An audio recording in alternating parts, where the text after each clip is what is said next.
A severed head can remain conscious for up to 30 seconds after decapitation. During this horrifying half-minute, there may be blinking eyes, lips attempting to form words, and a fading awareness as life gradually fades away. For Anne Boleyn, the second wife of Henry IV, and perhaps the most well-known queen to face execution, this unsettling possibility is just one aspect of her execution that many historical accounts tend to overlook. The true story of Anne's final moments reveals a deep psychological anguish that goes far beyond the mere act of wielding a sword. It was a calculated political display designed to destroy not just her life, but also the legacy she would leave behind. Anne's execution stands as a stark reminder of the brutal justice system of Tudor England, where death was merely the end result of a carefully orchestrated humiliation. Although many history books simply mention that she was executed for treason, the reality of her final days uncovers a psychological deterioration so profound that it would shock even modern-day torturers. Her execution wasn't just an ending, it marked the final step in Henry IV's campaign to remove a woman who had gained too much power for his comfort. By May 19, 1536, Anne Boleyn had already been in prison at the Tower of London for 17 days, the same place where she had once gotten ready for her coronation. Just 3 years earlier, she had been celebrated as the Queen of England during a magnificent ceremony at Westminster Abbey. Now, she was trapped in a haunting uncertainty, anxiously waiting for her fate, while Henry IV relentlessly dragged out her psychological suffering. The king even summoned a talented swordsman from Killala to perform the execution, opting not to use the typical English axe. While this decision is often seen as a sign of mercy, it actually emphasized the theatrical nature of the impending event. In her final hours, Anne exhibited a strange tranquility, with onlookers observing that she seemed cheerful, even as she prepared to confront her fate.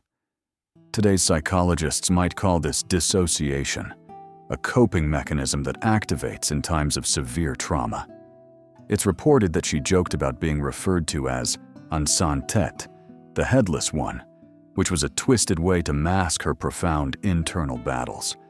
Yet, there aren't many historical accounts that acknowledge the overwhelming fear she must have felt, fully aware that her reputation was being systematically destroyed by false accusations of adultery, incest, and conspiracy to kill the king. What makes Anne's execution particularly disturbing is not just the horrific act of beheading itself, but the intentional destruction of her identity. Henry didn't just want Anne dead. He wanted to completely erase her from history. He aimed to undermine her achievements and delegitimize her daughter, Elizabeth. This execution was the culmination of a carefully planned effort to ruin her reputation, designed to persuade the English public that their once-beloved queen was deserving of such a tragic end. In the days before her death, Anne faced outrageous and unfounded rumors regarding her alleged sexual misconduct. These claims were so absurd that any modern court would dismiss them outright. On the morning of May 19th, London was bathed in an unusually bright sunlight, which starkly contrasted with the tragic events that were about to unfold. Anne had spent her final night in prayer, yet she struggled to find any peace and rest. Records indicate that she requested the sacrament at 2 a.m., spending hours on her knees in a state of urgent communion. By morning, she had been awake for nearly 24 hours, and it was evident that stress and fatigue had affected her mental state. When the tower's tenant arrived to fetch her, she was reportedly laughing with her companions, a reaction that hints at anything but calmness, pointing instead to a psychological crisis. Anne's execution date had been rescheduled many times, creating a kind of psychological torture that often goes unnoticed. The ongoing uncertainty about when her death would actually happen was a deliberate tactic used against inmates. When she was finally informed that the time had arrived, Anne was led from her quarters through the same hallways, where, only 3 years earlier, she had walked as the future queen. The guards stood next to her, not to honor her, but to prevent any chance of escape. The courtiers who had once paid her respect now watched her final moments with a chilling indifference. The scaffold set up on Tower Green was surprisingly low, only about 3 feet above the ground, unlike the tall platforms typically portrayed in films. This deliberate choice meant that Anne had to ascend just a few steps, robbing her of any dignity and bringing her closer to the jeering crowd. Although modern representations often show a solemn and respectful gathering, historical records suggest that a celebratory mood was actually encouraged. The execution was meant to be a public event, serving as a warning to anyone who dared to challenge the king's authority, particularly women who sought to elevate their status. Before kneeling at the block, Anne was permitted to give a final speech, not out of compassion, but merely because it was customary. Her carefully selected words highlighted both her political insight and her desperate circumstances. "Good Christian people, I have come here to die." She understood that the law had determined she deserved death, and as a result, she wouldn't speak out against it. However, this apparent acceptance of her fate was, in fact, her final act of defiance. By recognizing the law without admitting guilt, she subtly challenged the legitimacy of the charges brought against her. One of the most disturbing things was that the king wasn't there. Unlike the usual public executions where the royal family would be present, Henry VIII decided to stay away. He waited at Whitehall Palace, anxiously anticipating news of Anne's execution. While her life was ending under the sword, Henry was supposedly celebrating his upcoming marriage to Jane Seymour, which starkly highlighted how completely Anne had been abandoned. What started as a personal matter had transformed into a political issue, and Anne's death became an unfortunate yet essential part of the king's pursuit for a male heir. The swordsman from Killala had requested this job specifically and had paid a hefty sum for his expertise, revealing a more complex level of calculated cruelty. Rather than the usual English executions that used an axe and often required multiple blows to completely sever the head, this situation was entirely different. The French swordsman was famous for his ability to behead in a single, fluid motion, but Anne had never laid eyes on him before. In her final moments, she would face her death at the hands of a stranger, adding to the humiliation for a queen who had once captivated all of England. The blindfold they placed over her eyes, often depicted as a kind gesture to spare her from witnessing the blade, actually served a more practical purpose. It prevented her from flinching at the crucial moment, which could result in a botched execution. Anne decided to kneel upright rather than resting her head on a block, which was another French custom that complicated the executioner's job. This position forced her to remain still solely through her determination, maintaining her composure even as the swordsman prepared to strike. Observers remarked that she was continuously moving her lips in prayer, her eyes shifting beneath the blindfold as she attempted to sense any sound of the impending blade. The emotional turmoil of this moment, understanding that death is near but unclear when it will happen, represents a type of pain that often goes unnoticed in refined historical narratives. By Tudor standards, the beheading was surprisingly quick. With one swift blow, Anne's head was severed, but what followed immediately afterward is often omitted from respectful historical accounts. A witness shared that her eyes and lips continued to move for several seconds after she was decapitated, which is a startling physiological response that occurs when there's still oxygen present in the brain tissue. Some people even suggested that her lips seemed to shape words, perhaps continuing the prayer that was abruptly interrupted by the sword. The scene was so disturbing that a number of spectators fainted, while others had to look away in fear at this chilling reminder of the delicate connection between the body and the soul. One of the most important details is that no proper coffin was provided for Anne's remains. Her ladies-in-waiting, overwhelmed with grief and shock, had to quickly find an arrow chest to hold her head and body. This seemingly minor mistake speaks volumes about the complete disregard for Anne's dignity. Even in death, she was seen as an afterthought, merely a political matter to be settled, rather than as an individual deserving of basic respect. She was laid to rest hastily in an unmarked grave within the Tower Chapel, lacking a proper Christian ceremony, almost as if the king wished for her memory to vanish as quickly as her life had. Henry's attempts to erase Anne continued even after her death. He instructed court painters to obliterate any images of her. Her royal insignia were taken down from the palace walls, and soon the courtiers realized that simply mentioning her name could lead to royal disfavor.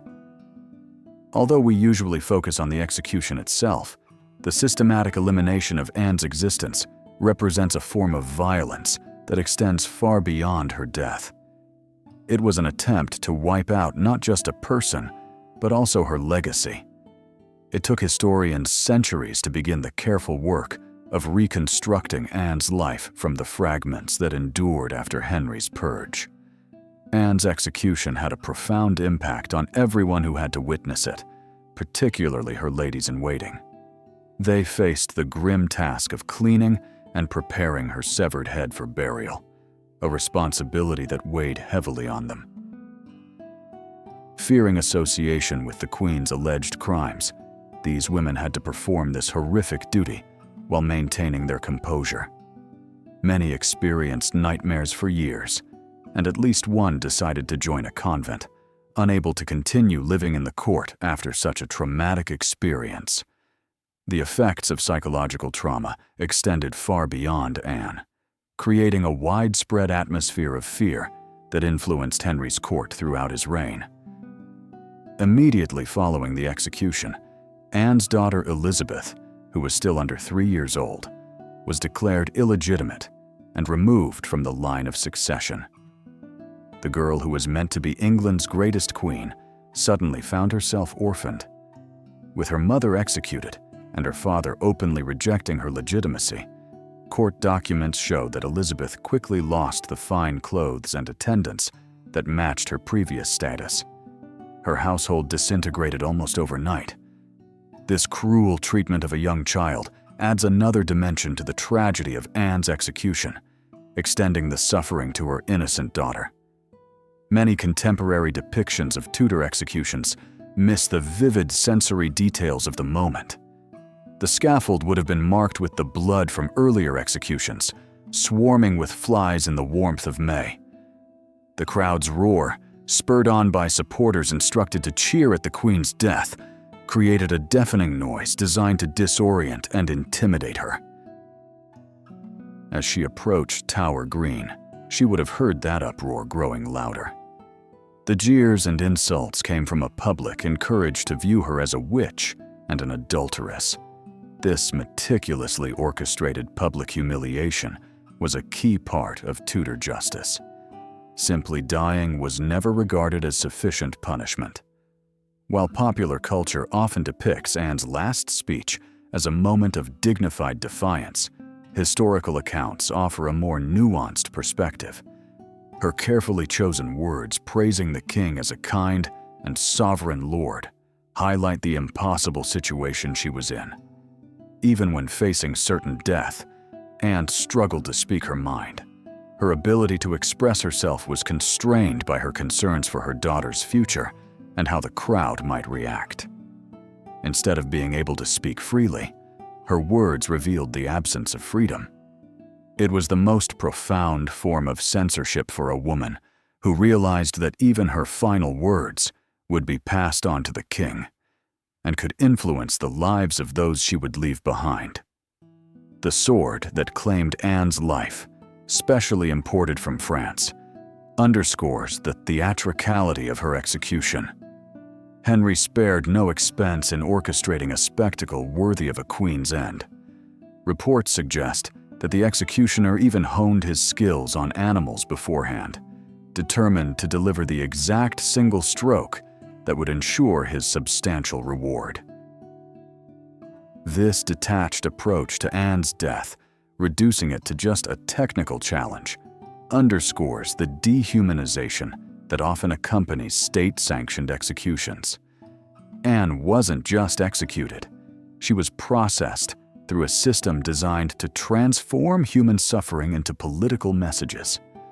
Historical records show that no English executioner would agree to carry out the task, not for moral reasons, but because the French sword technique required specialized training. The blade was extremely sharp and felt different than an English axe because it was designed for a swift, horizontal strike rather than the usual downward chop. This detail emphasizes the chilling nature of Anne's execution. The method chosen for the execution was also carefully considered to maximize its impact while maintaining a sense of order, ensuring that the event would proceed without the humiliation of a botched beheading. After the sword fell, Thomas Wyatt, who was also locked up in the tower and made to watch the execution of a woman he once admired, wrote about the delicate throat that had been adorned with so many jewels. His heartfelt words capture the shocking transformation of Anne from a respected queen to a lifeless body. Her severed head was quickly wrapped in linen by her sorrowful ladies, but not before the executioner raised it high by the hair. This traditional act was intended to show the crowd that the sentence had been carried out. The sight of the head held aloft, with blood still dripping from the severed arteries, created a powerful image that would stay in the memories of all who saw it. Records indicate that Anne's remains were buried so hastily that she hardly received any appropriate Christian burial rites. The casket containing her head and body was laid to rest under the chapel floor next to the remains of other nobles who had been executed. This was a shameful conclusion for a Queen of England. No marker was ever placed to indicate her burial site, which has left the exact location a mystery for centuries. This absence of a marker underscores the lengths to which Henry went to erase Anne from both life and history. It was a campaign that nearly succeeded. Following her execution, Henry's propagandists worked hard to shape the public narrative. Court poets who once praised Anne's intelligence and beauty began to compose verses accusing her of being a scheming traitor. The official accounts emphasized the king's generosity in opting for a skilled swordsman instead of traditional methods, framing Henry's bold choice as an act of compassion. The horrifying specifics of the execution were deliberately toned down in official records, initiating a trend of historical revision that has influenced our perception of Anne's final moments for centuries. One of the most disturbing things about today's views is how quickly life went back to normal for Henry VIII. Just a day after Anne was executed, he became engaged to Jane Seymour. In less than 2 weeks after sending his second wife to the scaffold, Henry married his third wife in a straightforward ceremony at Whitehall Palace.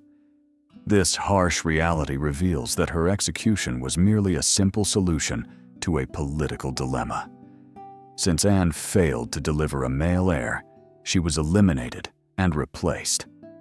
The personal sorrow of her death was completely eclipsed by the demands of governance and the quest for a dynasty. The emotional consequences of Anne's execution extended well beyond the gallows. In the weeks before her death, she faced relentless questioning, was denied enough sleep, and was isolated from her supporters.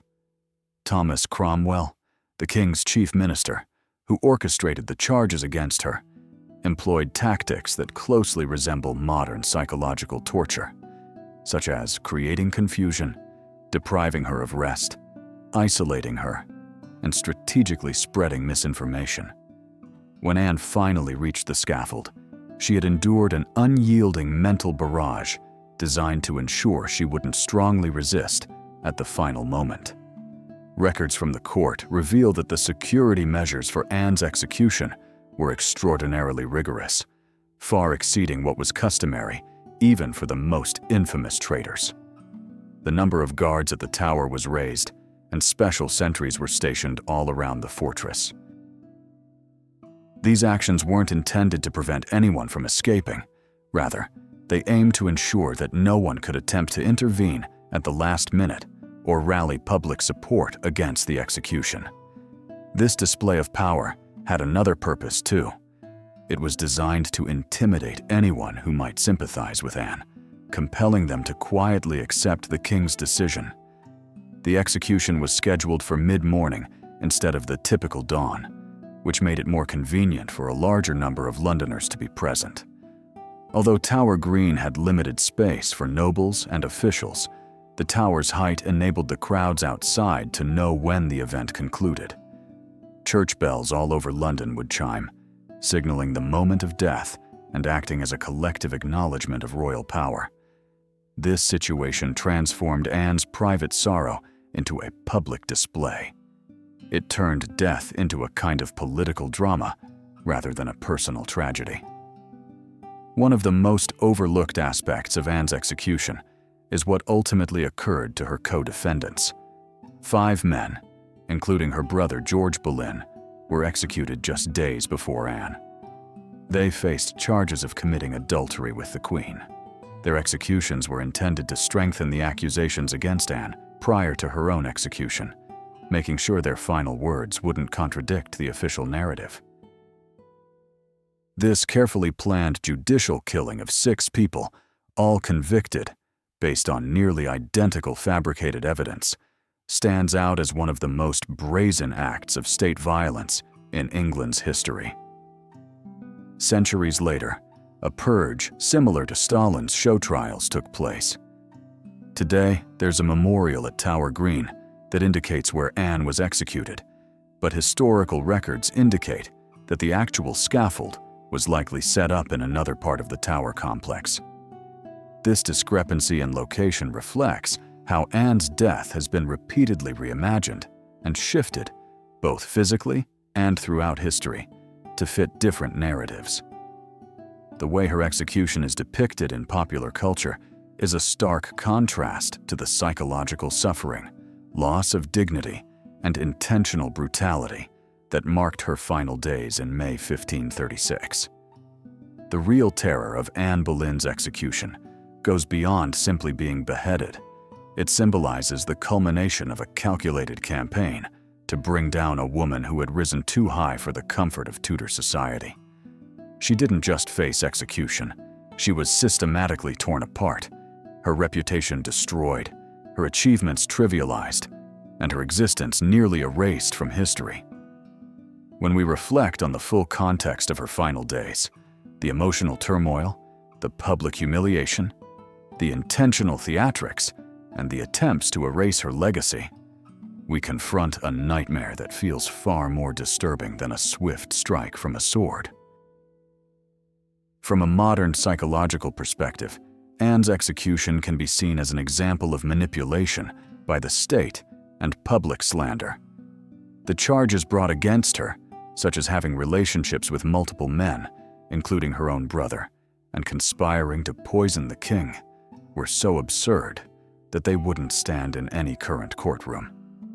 By expertly influencing how the public viewed the situation, strategically using torture to extract confessions from those accused alongside her, and managing all official narratives, Henry's government successfully convinced many people that Anne deserved her fate. This intentional manipulation of the truth may be the most disturbing part of her execution. 500 years later, Anne Boleyn's execution continues to fascinate people because it represents the intersection of personal tragedy and political maneuvering. Her death was more than just the end of her life. It was a carefully orchestrated event designed to validate a king's choices and reshape how history is viewed. The true horror lies not only in the moment the sword made contact, but in realizing how profoundly power can warp reality. This insight feels especially pertinent now, as we move through a time rife with misinformation and personal assaults. Anne's deepest tragedy may be that, even with Henry's continuous efforts to erase her from history, it was her death, rather than her life, that ended up being her most enduring mark. To really understand the complete horror of Anne Boleyn's execution, we have to confront some difficult realities about power, gender, and the way history is constructed. The cleaned-up portrayal of her death as that of a tragic queen who faced a quick and dignified end masks the systematic misuse of state power that her case reveals. By exploring the psychological dimensions of her execution, we reveal the deliberate suffering, the public disgrace, the harm done to her reputation, and the attempts to obliterate her legacy. In Tudor, we grasp not just the idea of justice, but also how those in power maintain their control by managing both the people and the narrative surrounding them. Anne's decapitated head highlights the fragile nature of truth when confronted with immense authority.